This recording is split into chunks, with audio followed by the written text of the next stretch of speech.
Hello and welcome guys, this is a new segment called What's Happening in Tech. In this video I'm basically going to talk about what's happening in tech around the world. So in this video I'm going to talk about one of the biggest tech events in the world, the CES 2017, which just happened a few days ago. Since the event was very huge, I'm going to split this event into a few parts. In this part I'm going to talk all about phones which were presented in the event, although the lineup for phones was a little short.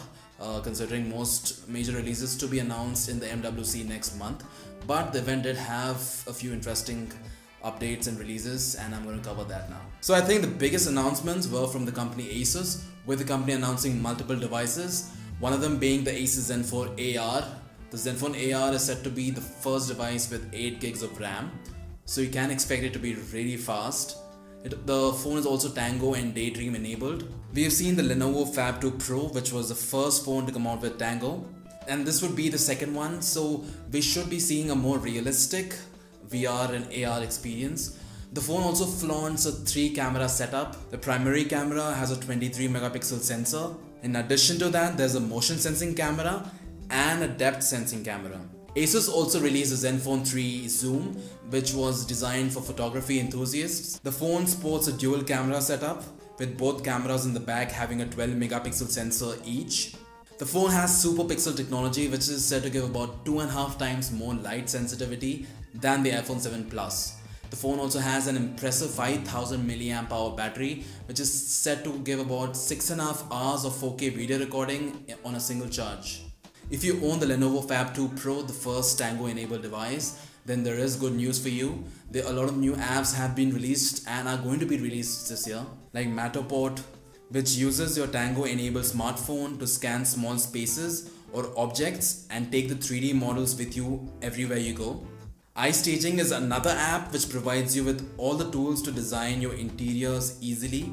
Anyhow, like I said in my Tango video, if you haven't watched it, the link's in the description, go watch it.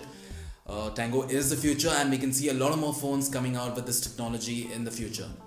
Coming to LG, the company announced 5 new phones in this event, which includes the LG Stylo 3 and 4 new phones from the K series, the K3, the K4, the K8 and K10. The Stylo 3 is a mid-range phone, and with Note 7 out of the picture, the Stylo 3 would be a lot cheaper and affordable option. It has a 5.7-inch screen with 3 gigs of RAM.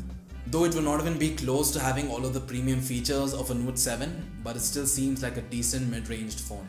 The 4K series phones also belong to the lower to mid-range category, with the K10 being the best of them all, having the highest specs, with a 5.3-inch screen, a fingerprint sensor, a 13 megapixel rear camera, and a 5 megapixel front camera.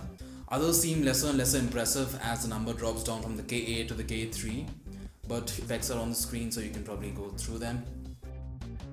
LG saved the flagship LG G6 release for the probable Mobile World Congress next month, though the company has confirmed that they will be ditching the modular design, which we have seen on the LG G5, which wasn't a runaway success. Huawei announced the international release of the Honor 6X, which was previously only available in China. Key features of this phone include a dual camera setup and a $250 price tag, which seems rather impressive. We also finally get some updates from Blackberry, with the company announcing their new Mercury smartphone. Though the phone wasn't officially launched yet and not too many details were revealed, but we can confirm that the phone will have the Blackberry style physical keyboard, and there's a fingerprint sensor built into the spacebar. It also has a capacitive touch technology for scrolling. The phone will also run Android Nougat right out the box. I hope this release helps Blackberry make a comeback into the phone arena. Xiaomi's first visit to the CES was rather dull in the phone category, with the company only releasing the white version of the Mi Mix, which was previously only available in black. Though unfortunately the release is only limited to China. Samsung announced 2 new phones from their A series, the A3 and the A5. The 2017 generation of both these phones looks as impressive as their previous generation. In case you didn't know, the A series is like a more affordable version of their flagship cousins, the S series. Though I wasn't ever truly impressed with the A series, their functionality always seemed limited to their cost, but it seems to be doing pretty well.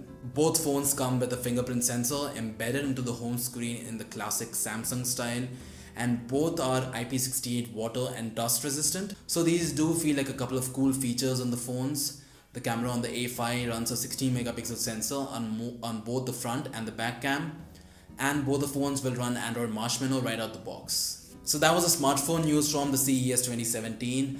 There were a few more phones, but I felt these seem like the ones which would make more of an impact in the smartphone world. Do subscribe to Symple Reviews for more CES videos and also more tech videos. Also, if you liked watching this video, do give it a thumbs up, and I'll see you guys next time.